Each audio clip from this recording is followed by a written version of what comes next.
The story revolves around a powerful, handsome demon named Jong Gu-won, who seeks opportunities to trap people into signing contracts with him. He encounters a beautiful young woman, Do-do-hee, the CEO of a successful food and beverage company.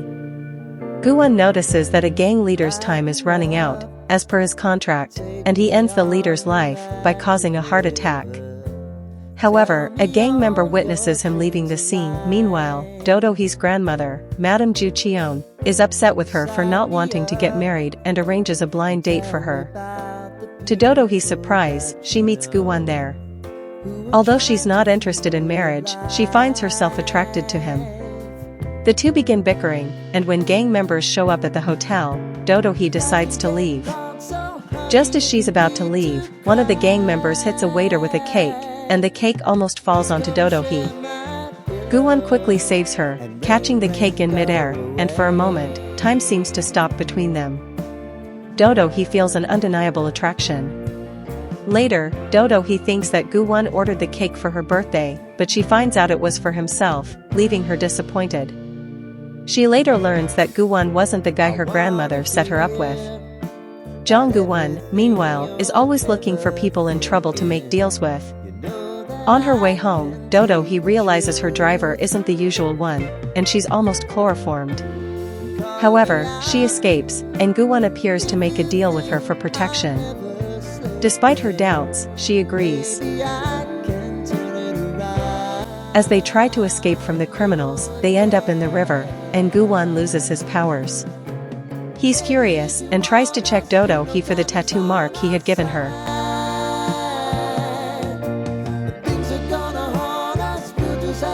She loses consciousness, and wakes up in the hospital to find Gu-won behaving like a caring boyfriend.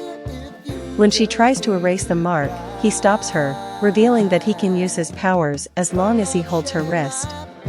Later, Gu-won tries to deal with someone without his powers, but ends up in trouble.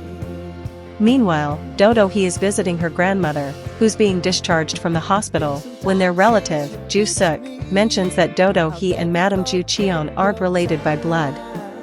Elsewhere, Gu-won learns about Do-do-hee's tragic past. Her parents died in a car accident, and she started her own successful company.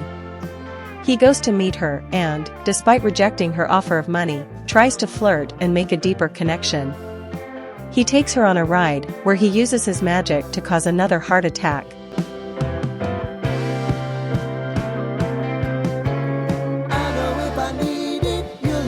But Do-do-hee is left confused. Later, Gu-won drags her into the water, attempting to retrieve his tattoo power, but it doesn't work. Do-do-hee, frustrated and upset, leaves. Unbeknownst to her, there are people plotting to kill her and take control of her company. When a biker attacks her with acid, Gu-won saves her again. As he heals himself using his magic, Do-do-hee begins to realize there's more to him than meets the eye. Gu-won admits that he's a devil, and she eventually agrees to a deal to make him her bodyguard, as her life is in danger. While Gu-won is reluctant, he agrees to protect her, and they continue to deal with dangerous situations. Do-do-hee gets angry when she sees Gu-won use people's misfortune for his contracts, and she leaves him. The next day, they find Madame Ju Cheon dead, allegedly from a medication mix-up, though Do-do-hee suspects foul play. Do-do-hee later discovers that Madame Ju Cheon left all her property and assets to her, but to inherit them, Do-do-hee must marry. Suspecting a family member murdered Madame Ju Cheon to gain control, Do-do-hee approaches Gu-won with a proposal. She asks him to marry her. Here ends part 1 of the drama. Don't forget to hit the like and subscribe button and check out our other selection of recaps.